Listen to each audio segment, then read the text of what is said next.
Buenos días. Vamos a ver el primer caso de resolución de triángulos. Es aquel en el que conocemos tres lados de un triángulo. Resolver un triángulo consiste en hallar cuánto miden todos sus lados y todos sus ángulos. En general, como ya hemos visto, enfrente de cada lado se encuentra el ángulo correspondiente, de forma que el ángulo A está enfrente del lado A, el ángulo B está enfrente del lado B y el ángulo C está enfrente del lado C. Este primer caso es el ejemplo que aparece en los apuntes en la página 151. Para resolver ese triángulo tendremos que calcular los tres ángulos internos y disponemos de los teoremas del seno o del coseno. En este caso, conociendo los tres lados, siempre empezaremos aplicando el teorema del coseno, dejando solo al lado más grande. ¿Por qué motivo hay que dejar en el teorema del coseno, en este caso, solo al ángulo más grande? Por el siguiente. Porque después vamos a calcular otro de los ángulos con el teorema del seno. Y lo que tienen que tener en cuenta en todos los casos es que cada vez que vayas a calcular un ángulo con el teorema del seno, existe la posibilidad de que haya dos soluciones, una aguda y otra obtusa. Si yo aplico el teorema del coseno con el lado más grande, voy a calcular con el teorema del coseno directamente el ángulo más grande y no tendré, digamos, esa duda cuando vaya a aplicar el teorema del seno un poquito más adelante.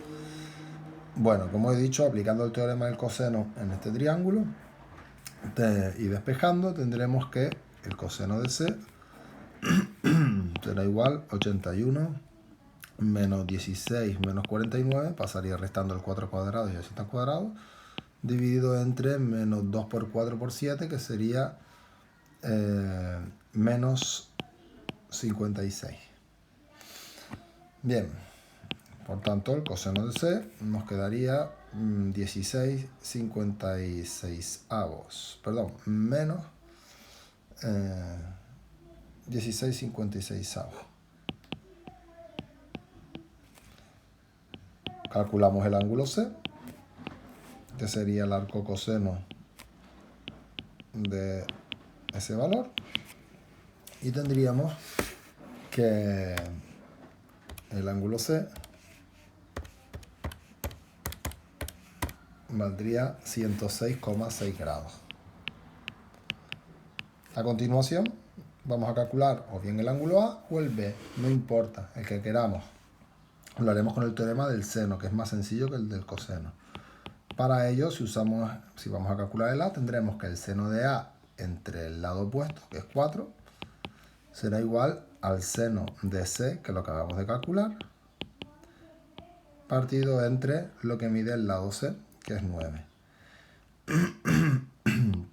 De aquí tendremos que el seno de A sería 4 seno de 106,6 partido de 9.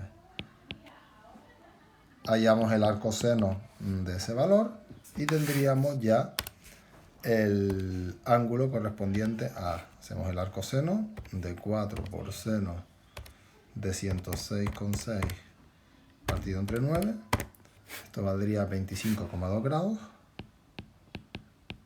Ya tendríamos el valor del ángulo A y por último, que nos faltaría el valor del ángulo B, haríamos 180 menos A y menos C, ya que la suma de los tres ángulos de un triángulo vale siempre 180. Hacemos esa operación y tendríamos que B mide 48,2. Sintetizo, o sea, resumimos.